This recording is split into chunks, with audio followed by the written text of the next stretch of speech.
के पिछले क्लास में इस प्रश्नावली के प्रश्न संख्या 1 के सारे प्रश्नों को हम लोग हल कर चुके हैं। इस क्लास में हम इस प्रश्नावली के बाकी बचे सभी प्रश्नों पर चर्चा करेंगे। जहाँ होगा हल करेंगे, जहाँ संकेत देने से काम हो जाएगा संकेत देंगे। कॉपी कलम लेकर तैयार हो जाइए और हम लोग मिल के हल करते हैं प्रश्नावली 3.5 के प्रश्नों के शेष भाग, यानी प्रश्न संख्या 2 से शुरू करेंगे। इस प्रश्न में दिया गया है कि दिए गए समीकरण के अनेक हल हैं और हमें ए और बी का मान निकालना है। पहले समीकरण दिया गया है, उसको थोड़ा सा सुधार करके लिखते हैं, समीकरण का नाम दे देते हैं। फिर A1, A2, B1, B2, C1, C2 का वैल्यू खोज के लिखते हैं।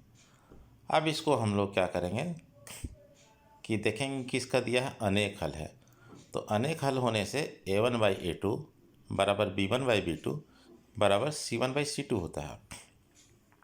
तो यहाँ से दो समीकरण बन रहा है, दोनों को हल करेंगे तो दो रैखिक समीकरण मिला हमको, समीकरण 3 और समीकरण 4। यहाँ से आप खुद कर सकते हैं, इसलिए हम यहाँ आपको हेल्प कर दिए, आपको खुद साथ में बनाना है। इस प्रश्न में देखिए कि कोई हल नहीं है, तो ऐसी स्थिति में आपको के का मान निकालना है। तो जानते हैं क्या करेंगे, सबसे पहले समीकरण को दोबारा लिखेंगे अच्छे रूप में। इस रूप में लिखने का फ़ायदा यह है कि आप A1, B1, C1, A2, B2, C2 को आसानी से पहचान सकते हैं, उनका मान सही सही लिख सकते हैं। यहाँ तक का स्टेप काफ़ी मिलता जुलता हर क्वेश्चन में है, आपको किसी प्रकार की परेशानी नहीं हो रही होगी।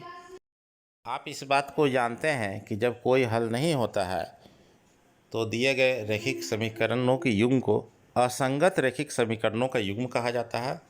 और यहाँ लगता है A1/A2 इक्वल टू B1/B2, मतलब A1/A2 B1/B2 के बराबर है, लेकिन ये दोनों C1/C2 के बराबर नहीं है।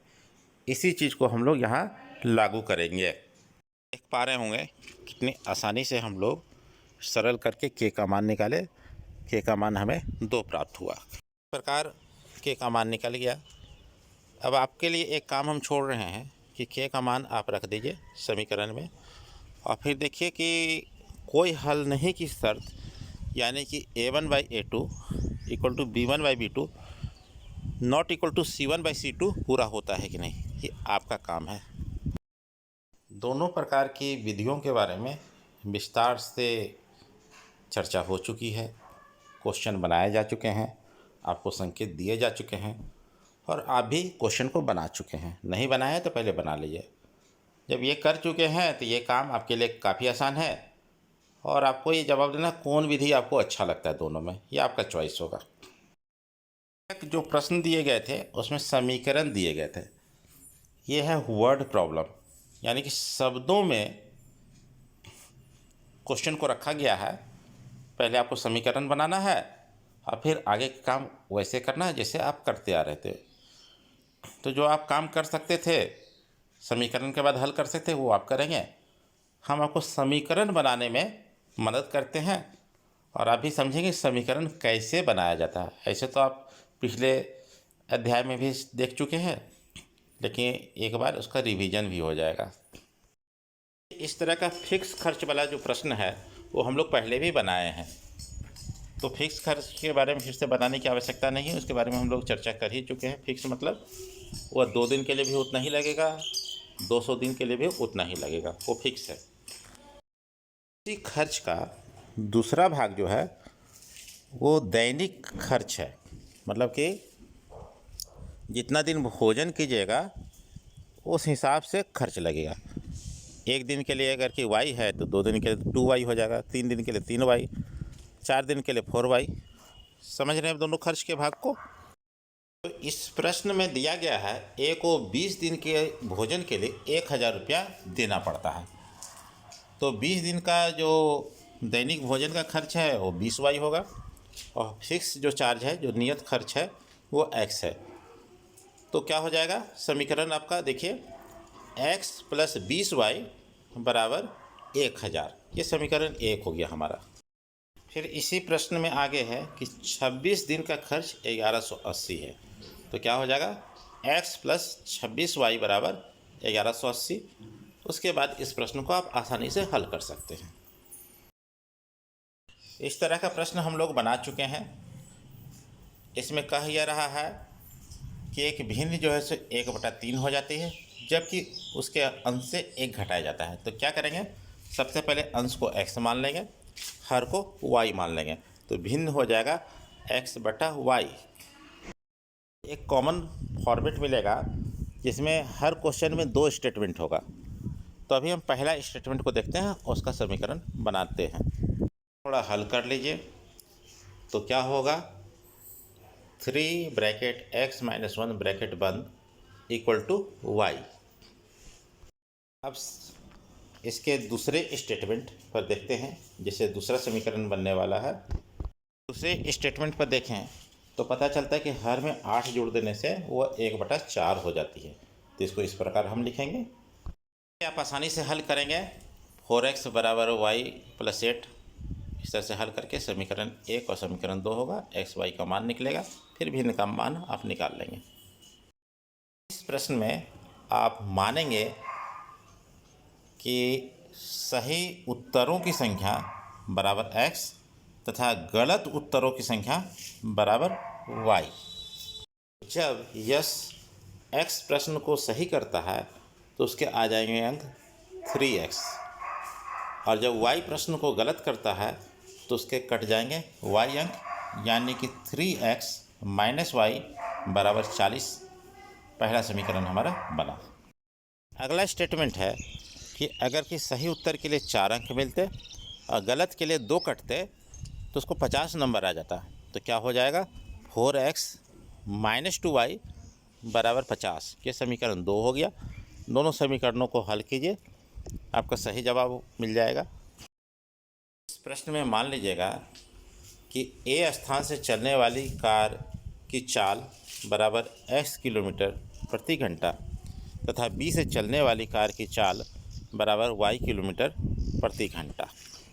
सबसे पहली बात यह है कि 5 घंटा में A से चलने वाली कार 5x किलोमीटर की दूरी तय करेगी तथा B से चलने वाली कार 5y किलोमीटर की दूरी तय करेगी। स्थान A से चलने वाली कार की चाल ज़्यादा है, तभी तो वो 100 किलोमीटर दूर स्थित कार से 5 घंटे में मिल जाती है। तो इसका समीकरण हम लिख सकते हैं 5x - 5y बराबर 100। ये समीकरण 1 हो गया हमारा। इसको थोड़ा सॉल्व भी कर सकते हैं, 5 को कॉमन निकाल लीजिएगा तो 5 ब्रैकेट x - y ब्रैकेट बंद इक्वल टू 100 होगा, और हल करने पर x - y बराबर 20 मिलेगा आपको, 20। प्रश्न के अगले भाग में कहा जा रहा है, अगर वे विपरीत दिशा में चलें, मतलब कार जो स्थान B से चल रही है वह स्थान A की ओर चले और A से जो कार चल रही है वो B की तरफ जाए, मतलब दोनों की दिशा क्या होगी, विपरीत होगी। तो इससे होगा क्या कि 100 किलोमीटर की दूरी जो है दोनों कार मिलकर के तय करेगी। तो कहा जा रहा है कि यह 1 घंटे में मिल जाती है। स्पष्ट है कि A से चलने वाली कार 1 घंटे में x किलोमीटर तथा B से चलने वाली कार 1 घंटे में y किलोमीटर की दूरी तय करेगी। तो क्या हो जाएगा, x + y बराबर 100। ये समीकरण 2 हो गया। ये दोनों समीकरण को हल कीजिए, आपका जवाब आ जाएगा। क्लास काफ़ी लंबा हो चुका है, आप लोग भी थक चुके हैं। ये अंतिम प्रश्न है, रुक रुक के बनाइएगा, एक साथ मत देखिएगा, धीरे धीरे देखना है और समझना है और बनाना है। और कहीं भी दिक्कत हो तो बेहिचक कमेंट कर सकते हैं, आपको व्हाट्सएप नंबर दिए हैं, उससे आप कांटेक्ट कर सकते हैं। की भी शुरुआत करेंगे कि माना कि लंबाई बराबर x मात्रक तथा चौड़ाई बराबर y मात्रक।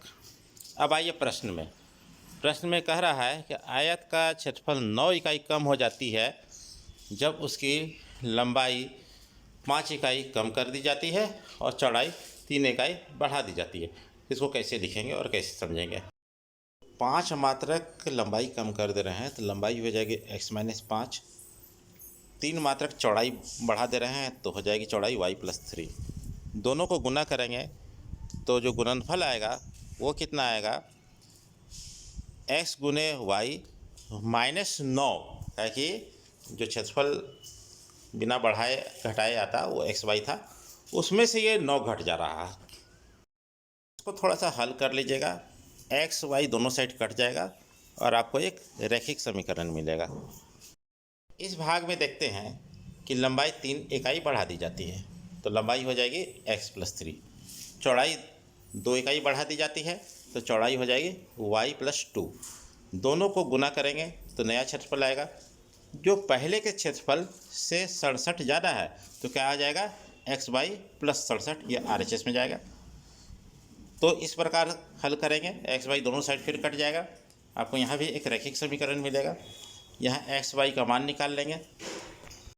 इस प्रकार लंबाई हो जाएगी एक्स जो भी वैल्यू आएगा इकाई, और चौड़ाई वाई जो भी वैल्यू आएगा उतनी इकाई।